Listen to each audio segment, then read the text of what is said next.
80 દિવસ બાદ ચેતર વસાવા જેલ મુક્ત, રાજપીપળામાં ઉમંગભેર સ્વાગત।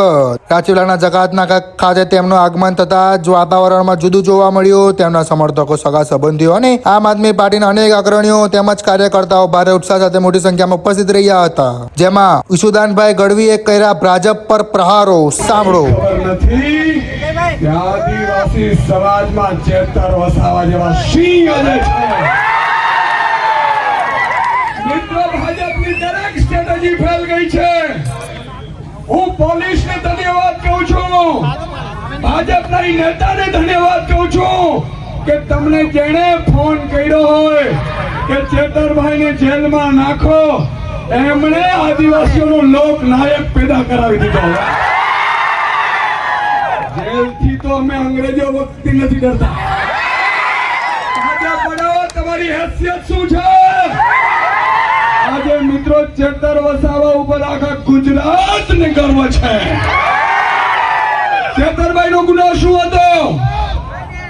2,500 કરોડ રૂપિયા આદિવાસી સમાજના ભાજપના નેતાઓ ખાઈ ગયા।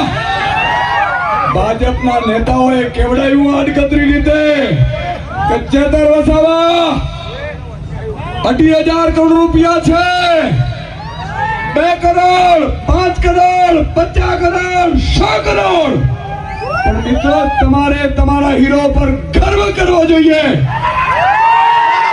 હમણાં જે ભાજપના નેતાઓને કીધું કે તમારા બાપની તાકાત નથી, હું ખાઈશ પણ નહીં અને આદિવાસી સમાજનો 1 પણ રૂપિયો ખાવા પણ નહીં દઉં। આજે મિત્રો ચેતરભાઈ એમને નથી મળતા, એમને નથી બનતા, એને ત્યાગ ભોગવ્યું છે।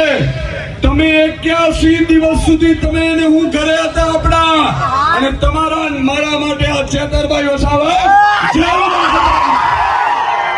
એનો બદલો લેવાનો છે કે નથી લેવાનો? લેવાનો છે કે નથી લેવાનો? મિત્રો, આગામી ચૂંટણી આવી રહી છે। ભાજપની તાકાત પોલીસનો દુરુપયોગ કરીને છે, આપણે બટન દબાવવાનું છે। અને મને ખબર છે અંબાજી સુધી લઈને ઉમરગામ સુધી આદિવાસી સમાજમાં ખૂબ રોષ છે। ચેતરભાઈને ભાજપે જેલમાં નાખ્યા છે, આદિવાસી સમાજમાં ખૂબ રોષ છે। મિત્રો, માત્ર ચેતરભાઈએ નથી ભોગવ્યું, એમના પરિવારે પણ ખૂબ ભોગવ્યું।